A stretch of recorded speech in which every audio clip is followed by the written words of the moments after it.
Welcome to the Happy Black Woman Podcast, where we're on a mission to empower women to transform their lives through personal development and entrepreneurship. We bring you all the information, inspiration, and motivation you need to create a life of happiness, success, and freedom. Now, please welcome your host, the happy Black woman herself, Rosetta Thurman.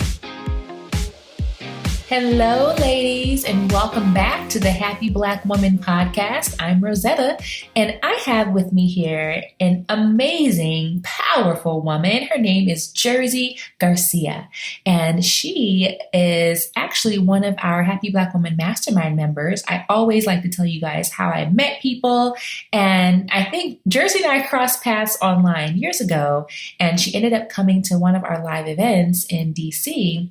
And then joined our mastermind program. And we've traveled together to Mexico, and I've just watched her grow in her own business, but also help other women grow in their lives. So welcome, Jersey. Hello. Thank you for having me in your podcast. I'm so happy to be here. I'm so excited to have you here as well, Jersey. I was telling people a little bit about how we met and got together. I have just really experienced how masterful you are in your work. But for everyone who doesn't know, tell everybody who you are and what you do.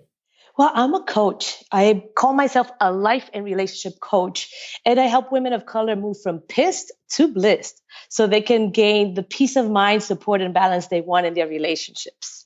Mm-hmm. Now, everyone listening will look at your name and say Jersey Garcia. Yes. Now, what is your story? Like, what is really your story about being a woman of color? It's Jersey, it's Garcia. What is that about? Well, first of all, I always tell everybody, because I know Jersey is a very different name for many folks. And I have heard all the jokes around what Jersey is. I have heard the joke about Jersey cows and the Jersey, the t-shirt. Mm-hmm. So I start by telling folks about how I got my name. Mm-hmm. So the name that I have, Jersey, was not the name that my parents had for me. My mother actually was thinking of naming me Suleika. And that is, I believe, is an Arabic name, but I don't know if she had found it. But when she received the birth certificate from the hospital that the nurse went to give to her, she said basically it said Jersey on it, Jersey Garcia. And she said, well, this is not the name that I wanted for her. But they insisted that, yes, it was. And my mom didn't fight it too much and just kept it. And she actually continued to call me Jersey for the longest. Mm-hmm. So being a woman of color for me it's important because I feel that is where it started with my name. I feel like sometimes as women of color, we tend to undervalue ourselves and speak up what we need and what we need from others. And my mother at that time couldn't speak up as a woman of color, minority, and also wasn't able to speak English as well at that time. She couldn't fight for my name. She couldn't fight for the name that she wanted for me. And she couldn't ask for it. She couldn't ask that I need this change and this is what I need for my daughter. But I do take one thing away from that, and is that I might have, maybe with a name like Jersey, I definitely know that I was to be remembered. Because with a name like Jersey, always somebody remembers my name. I might not remember yours, but somebody will remember my name. So that's what I got. Beautiful. And so you mentioned that your mom couldn't speak English. Was she Spanish speaking? She's Spanish speaking. My parents come from the Dominican Republic, so I'm a first generation Dominican American. Mm-hmm. And yes, so she only spoke Spanish at that time. Mm-hmm. Beautiful story. And what a lesson that comes out of it, because there are so many times that we don't speak up for whatever reason, especially as women of color, for lots of reasons. I'm sure we'll get into some of that. But tell us, how did you come? You talk a little bit about the work that you do, but tell us, how did you come to that work? Like, what made you want to support women of color, and what's your professional background that led you here? Mm-hmm.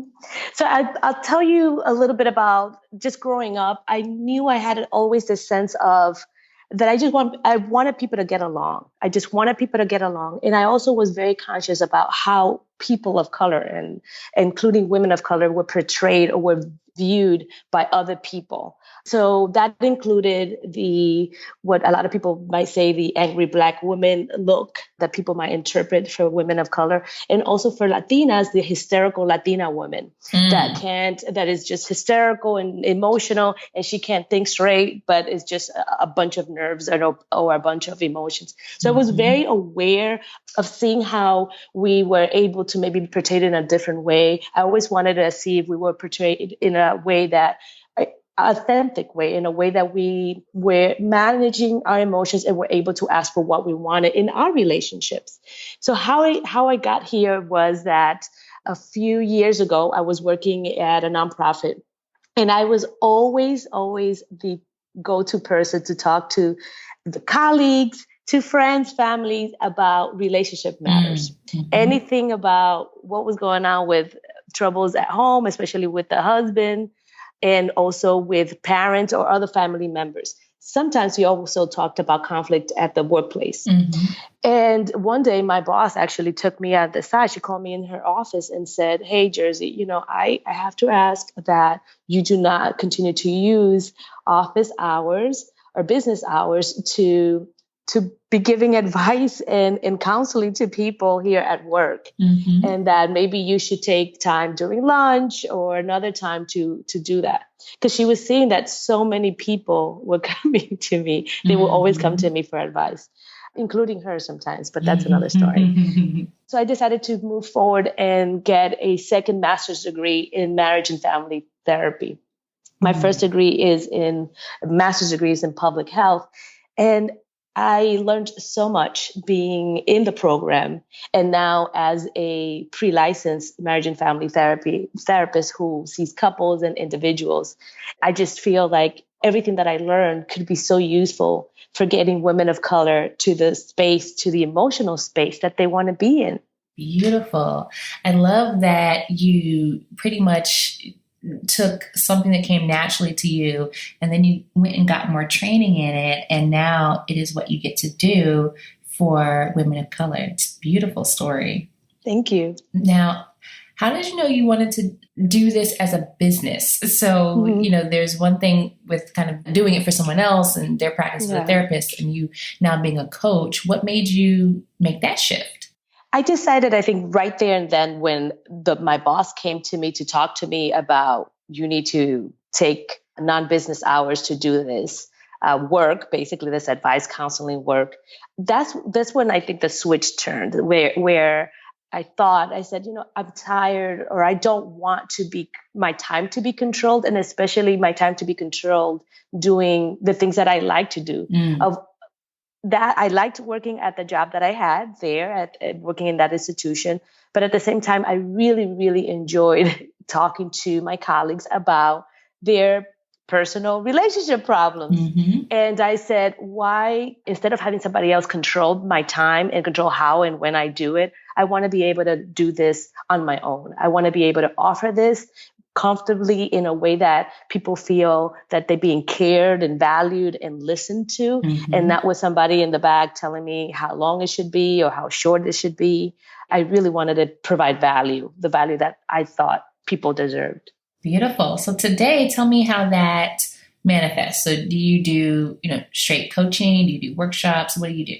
I do coaching. That's what I'm focusing on doing at the moment. So I do coaching, one-on-one coaching with clients. And my aim is to get clients to be relieved of the emotional hell they're going through. So a lot of the people that I meet with through my coaching is that they're going through a lot of emotional hell. Either they are very, very pissed, angry, upset, sad, frustrated, and they feel in a rut. They can't move out of that rut, of that emotional rut. Right.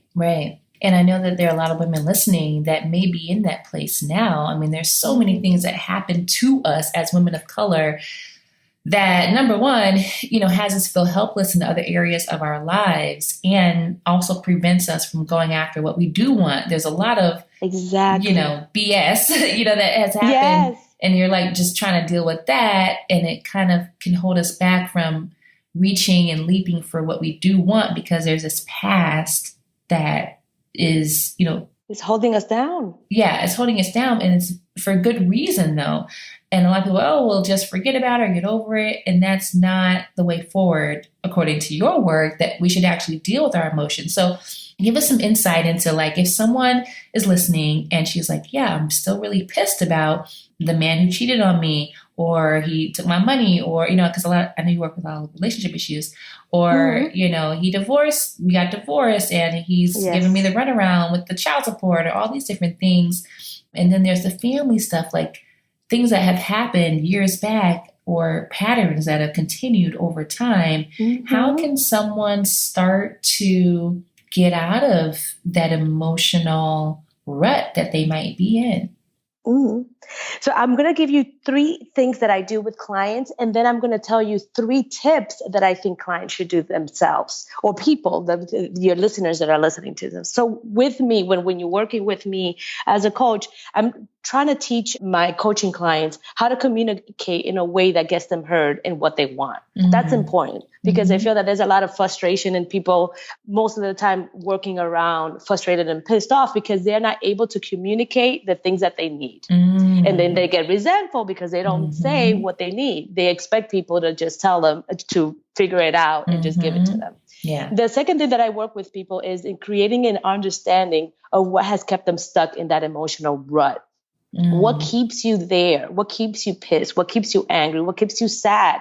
Why are you there? And there's definitely many reasons. And I help them uncover that, basically peel the onion back. And finally, I work with them in uncovering and also discovering powerful tools that I learned through the university, through my training, and also that I use on myself, because yes, I have gone through a whole bunch of relationship issues, including divorce. I have sometimes issues with my parents. I have had issues with my kids and friends and best friends. So finally, I provide powerful tools to use for my clients that help them get out of being in the emotional stuckness, is what I call it sometimes, and also how to stay out.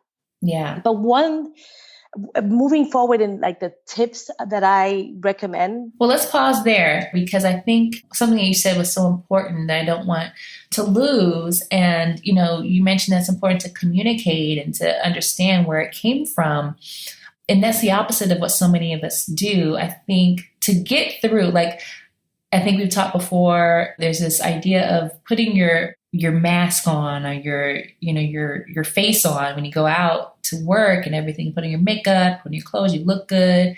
Everybody is looking at you like you have it all together, but really we're just avoiding the real reasons why we're feeling certain emotions. And you're saying that Absolutely. You gotta pay attention to that and then learn how to come out of it with your communication and with some of these other tools. So absolutely, it's just a point that I think everyone listening, you want to look at whether you are actually avoiding or even keeping yourself distracted, even with work or some other things, to try to push the emotions to the side. But that's not the way to overcome it.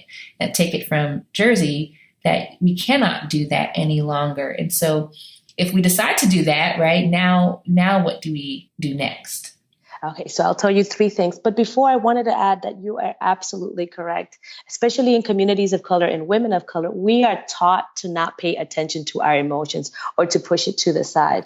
One client that I saw that I met with really recently was that she had a loss last year, and she lost her father, and she hasn't been able to grieve him, because at the beginning, when he passed away, everybody was telling her just to be strong. You have to be strong. You better not cry. You gotta be strong for everybody else. You gotta stand. So she hasn't been able to grieve him in the way that she deserved to grieve him. Wow. And now what happened 6 months later is that she's pissed. She's finding herself drinking more because she's trying to deal with those emotions that she was never able to process at the beginning, because everybody was telling her that she should not deal with those emotions. She should push them down. Oh my gosh. That is such a huge point that I think many people can resonate with, because, for a lot of us who are listening, we are the strong one in our family. I know I'm always a strong one. When my grandfather died, it was like everybody was falling apart. And I was like, well, somebody's got to, get everybody together and, the funeral stuff and all of this. And, I didn't grieve until I got back home. And then it was just me by myself. And I didn't want to burden anybody about, my tears and everything. And especially when you're a leader, especially when you're an entrepreneur, especially when you're managing other people at work, sometimes you feel like you have to be the strong one, even if nobody's saying it to you. And the truth is that you can feel like you're strong for a little while, but eventually you're gonna crack.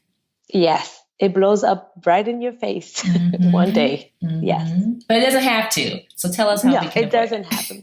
So really quick, just 3 steps, which are actually kind of wide. But one thing is to take some responsibility around your emotions, just to find out basically how you deal with them. Are you a runner, an accomplice, or a fighter? So when I say that, and I say that more in the relationship sense, you're a runner. So whenever you see an emotion that is coming up, so I know I'm a runner, so I'll tell you how that shows up in my life is like whenever that I feel that some tension is going to brew up, or I feel that it's going to be conflict, I run away. I try not to deal. I don't want to deal with it.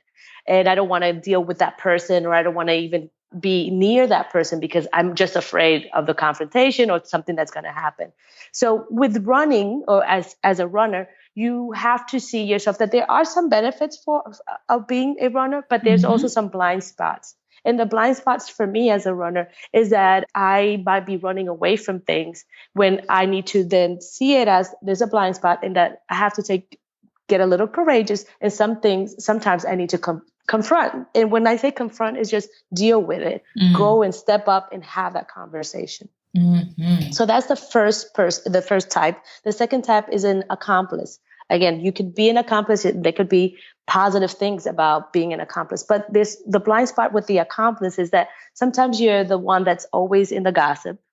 That's always like when somebody comes to you, especially this, we see that a lot in families, is that, oh, but so-and-so did this. And instead of contributing into healing the relationships, you are just contributing to make it worse. You're contributing by giving in more, let's say, wood to the fire.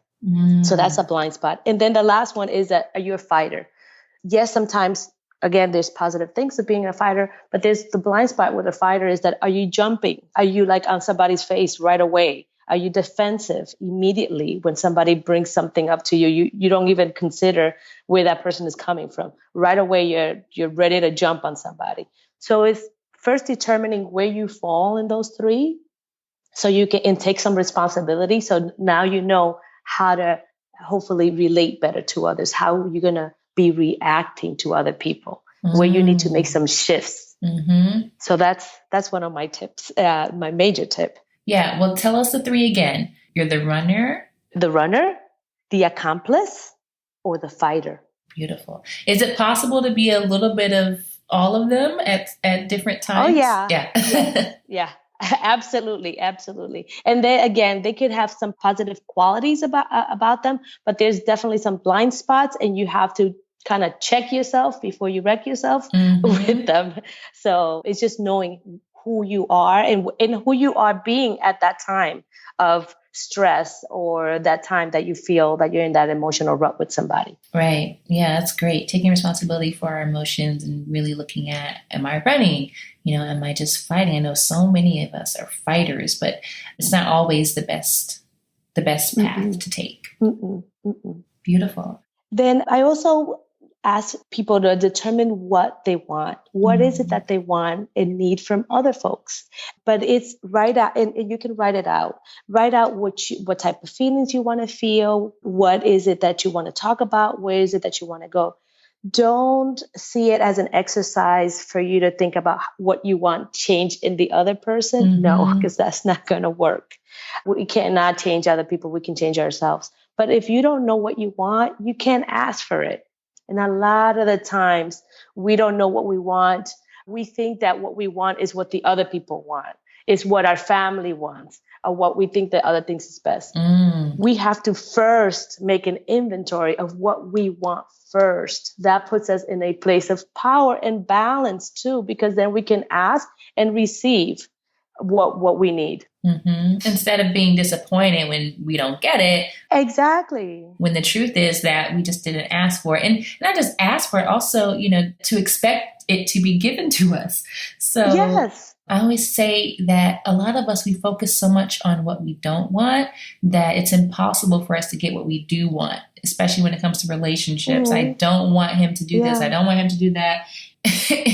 But what do you want him to do? What do how do you want to feel? Exactly. Mm-hmm. Yeah. And I actually was coaching a client recently, and she's going through a separation, but she started the separation by being the one that asked for the separation. But I think she already had in her mind an idea of what she wanted this to basically roll out. She wanted her partner to come back kind of begging for her again, but she didn't say that to him. I mean, she just kind of broke it off. And he kind of came around and asked, and he's sorry, but she wasn't clear about to what extent she needed him, I guess, to ask for forgiveness or come back.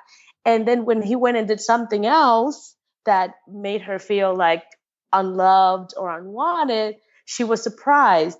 And it was just very difficult because she said, that's not what I expected. But, well, that's not what you asked for. You said, I don't want to be with you anymore. And you never told him that you were expecting maybe that he works himself up to for you to determine if he can come back. So he had no idea. So we have to really be very clear about what is it that you want? What do you want? So then we can be clear for people, so people cannot have to guess. Right. And then it gives them the other person a chance to either decide, do they want to give us what we want or not? And I would like to know, sooner than later. I don't want to know 2 years from now that you can't give me what I want. I would like to know, now. So it's definitely been a process for me too, in figuring out how to say what I want, because there's this stigma, especially for Black women and women of color, that you're so demanding, or you expect all these things, and you're too independent, and all these labels, and it makes us not be comfortable saying what we want. But it's really the only way to be happy. Yes, absolutely. And the last part is working with a coach on learning how to say what you need and want. So once you determined what you need and want, you also need support in being able to say it in a way that is heard and that is done. So just like you mentioned, sometimes we might be able to tell someone what we need and want, and then they can make a determination if they can give it to us or not, or if they need, they have options if they need to leave the relationship or stay, but maybe with some flexibility. So learning how to speak in a way or say the things that you need to say so they can hear you. And a lot of that takes courage. It takes a lot of creating safety around conversations and that give and take in relationships, because relationships is a give and take. It's not just I need this or I want this and knowing what you want, but it's also how am I giving and taking? How am I asking and stating the things that I want and say? Mm-hmm. Yeah, beautiful. I love that you mentioned getting the support, because that's such a huge piece for us as Black women. We're taught not to seek out help, to do it on your own, figure out on your own. And I think it's important that we underscore this point by saying that, your girlfriends, your bestie is not always the right person to get advice from. She might be your girl. Y'all go way back. She's your ride or die chick, but she's not a coach. She's not a therapist. She may actually have you saying some stuff that will ruin your relationship, because that's how she would say, oh girl, I would have cussed him out. I would have cut him with a knife. It's not always healthy, because we haven't always learned the healthy way to communicate in relationships. And so having people who can support you, who are experts, who have the training, and not even that, just someone who can be a neutral person to see both sides and not just say, oh, well, you should leave them because this and that, but look at what your role was and what your part is. And do you really want to leave the relationship, and what would be the consequences of that? Exactly. Yes. The emotional bond that you have with your friend or let's say a family member it clouds your perspective. It clouds the advice that you're going to be giving to that person, because at the end of the day, you are for your friend.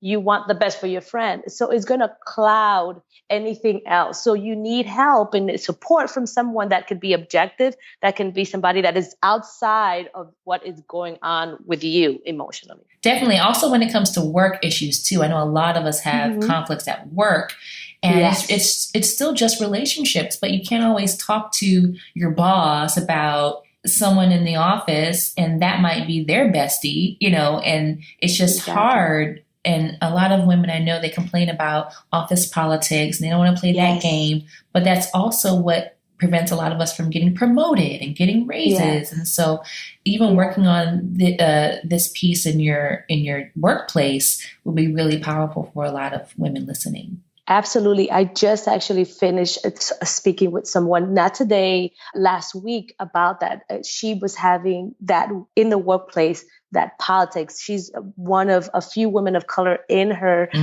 job. And she knew that she was going to have a conversation with her boss about something that had to do with race in the workplace.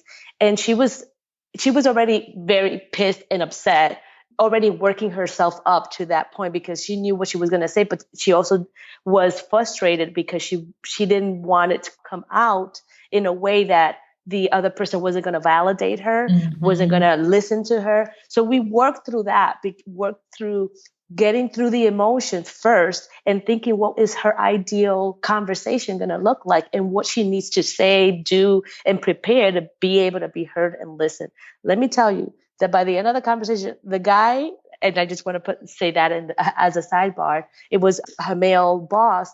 It started the conversation started with a confrontation. By the end of it, in the middle of it, he cried. And by the end of it, he was able to write out all the recommendations that she had for him and for the workplace. So it worked for her based on working with somebody else through this. So when she got to him, she wasn't this kind of person that was upset and frustrated. And so she was able to get the outcome that she wanted. Yeah. Now I would definitely call that going from pissed to bliss. Yes. Yes. Yes, because we're known, or that is the stereotype that Black women are angry and all that. And I don't talk about it a lot on this show because I was like, it's, we don't want to react to stereotypes, but it is true that there is that stereotype. And the difference, though, in the perception that people have of us, especially in a workplace where we want to do well and be promoted and everything, the difference can just be the way you say something. Exactly. Beautiful. I love these tips. I mean, we can go on, and I'm starting to wish that this was like a call-in show where people could call in and like have their issue and be like, okay, ask Jersey, what is your issue? Should I stay? Should I leave? Should I, go off on my boss? If he comes at me wrong one more time, I'm, so. I'm going to blow off on him. I know I have got everything in the rainbow. Yes, I remember. I actually did in my last job. I am a very mild-mannered person. I really am. Yeah. I try to be happy and positive. And, it takes a lot to set me off. In my last job, it was like one guy.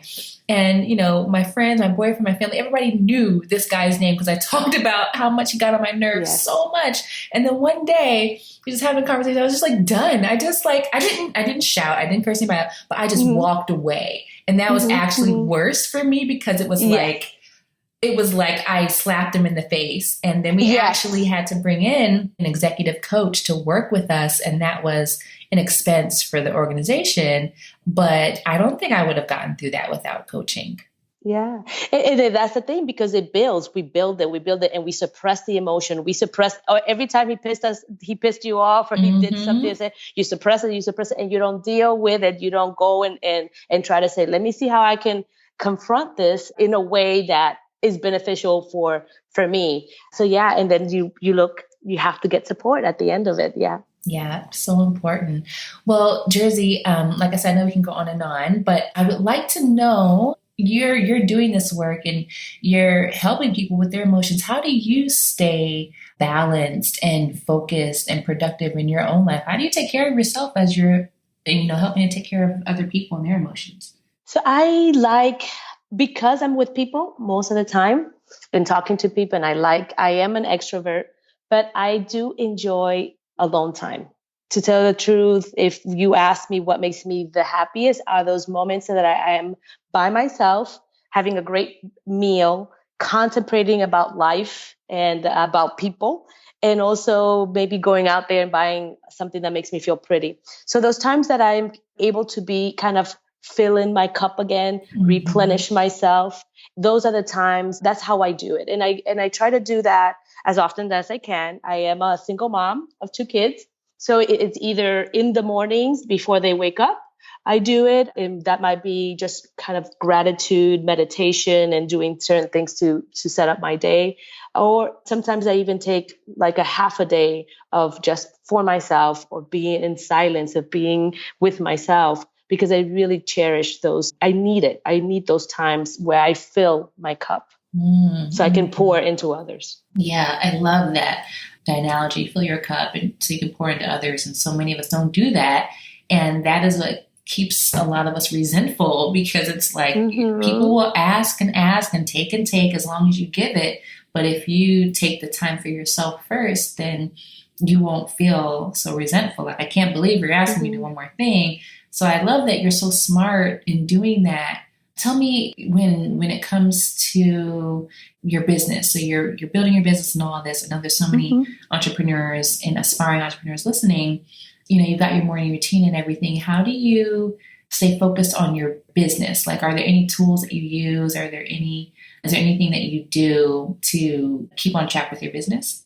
So with my business, definitely sticking to the morning routine as best as I can. And I didn't add that the morning routine is, yes, that time for myself with the gratitude and the meditation.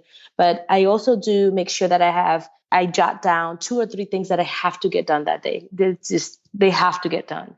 And so I make sure that those 2 or 3 things are jotted down. So I know that at the end of the day, I can check them off. I'm very big on my checklist. I feel accomplished if I am able to, when I check off things. So that helps me a lot. And then I move and have a walk. The walk, if I'm able to, and there's time, just helps me clear my head a little bit. And also, what I say, I double dip and I multitask with my walk, is that I love to learn. I love to learn something new. So I either listen to a podcast or a book, maybe a book that I downloaded. So I listened a little bit to that. So that's something that's just for my morning routine. But knowing what at least 2 or 3 things that I need to get done for myself and for my business that day is what helps me keep up with my goals. Beautiful. I love it. It's a beautiful thing to get to the end of the day, and no matter what has happened in the day, you know that you got some things done for yourself, even though, you're all these things, all these other people too. Okay. Well, I know that you mentioned that you listen to books and everything. Is there any book that has inspired you along your journey that you could recommend to our listeners? One of your favorites? I have so many books, but I know that there's a lot of inspirational books out there that I have read and that have been mentioned in your podcast before. But one that I wanted to actually recommend to your listeners, and that also has helped me a lot in that I discovered during my time in school. It's a book that is not as much inspirational, but more educational. And it's called Mating in Captivity. And it's on unlocking your erotic intelligence. So this author, the author is Esther Perel. Esther is her first name and last name Perel. And she's also a marriage and family therapist in New York. And she talks a lot about infidelity in relationships. But in this book, she's talking about what can you desire if you have already something, and especially in a relationship, you already have your man. How can you desire him after a few years of being together? Well, we know here, especially here in the United States, that once you go into that 3, 4, 5 year mark, they tend, and especially if children are introduced into the relationship, the desire for your partner becomes just less. The relationship, there's not a lot of intimacy. There's definitely a lot of disconnection. You feel the relationship basically feels like they're just partners or siblings living under the same roof and raising children. So she talks a little bit about how you can start developing your desire for your partner, even though you have all these things happening or going around. So I love the book, Mating in Captivity. We've never had that book recommendation on the show before, so thank you for that. Yeah. We'll add that to the show notes, ladies. Before you go, I know that there's so many ladies who are, looking at you and like, wow, you're able to turn your gift into a business. What advice would you have, like your number one piece of advice that you would give to a woman who's just starting out and she's, wondering if she can make this work, if this is gonna, if she should just try to do something else to make money, or should she follow her gift and her passion? What advice would you give to her? The advice that I will say, the major advice, at least that worked for me, was to make a decision. You have to decide. It's not about like, well, I would like, and this would look nice if I didn't have the 9-to-5 or if I had my business on the side. You have to make a decision. Once you decide that what you want, once you decide, I want to have my own business. Once you decide, I want to eventually not have a 9-to-5 or have to work for another institution. Once you make the decision, everything will have to change around you, because then you will be starting to make taking the steps to get there. But it's first making the decision. And a lot of people might say, yeah, I did make the decision. No, you didn't make the decision unless you've taken at least one step towards it. So make the decision, and then you'll see how you're going to start moving to that direction. Yes, beautiful advice. Thank you for that. And for those who want to stay in touch with you, Jersey, I know that we've just touched the tip of the iceberg in terms of your expertise and your compassion, really. That is the thing that always strikes me about you, and watching you grow in our community over the past few months has been just your compassion for everyone, especially for women of color. How can we stay in touch with you and even get some more of your wisdom? Well, you can visit, or your listeners can visit my website at Jersey Garcia, and that's JERSEY, Garcia, GARCIA.com, and download my free gift to your listeners. And it's called From Piss to Bliss, 4 kind steps to get you feeling on top of your emotional world. So if you go to the homepage, you will find the little button, and you just press it and sign up for it, and you'll get a video. Beautiful. I love it, Jersey. So generous of you to share your knowledge with us today. It's been a pleasure. Thank you for being on the show. It's been my absolute pleasure to be here. Thank you so much for the opportunity. Awesome. Well, ladies, there you have it. Jersey Garcia sharing how you can go from piss to bliss. And don't forget that Jersey is just one of our incredible experts that we have had on our show over the past year and a half. And you can go back and listen to all of the previous episodes by going to happyblackwoman.com and click on the tab that says podcast. And you will have access to a treasure trove of resources, knowledge, and experience, all for free. So go to happyblackwoman.com, click on podcast, and you can binge listen to all of our previous episodes. Until next time, have a beautiful day, everybody. Bye-bye. Thank you for joining us on the Happy Black Woman podcast. If you want all the show's notes from today's episode, go to happyblackwomanpodcast.com. Plus, we'll send you a copy of Rosetta's free life mapping workbook. We look forward to empowering you next time. And until then, do something this week that makes you happy.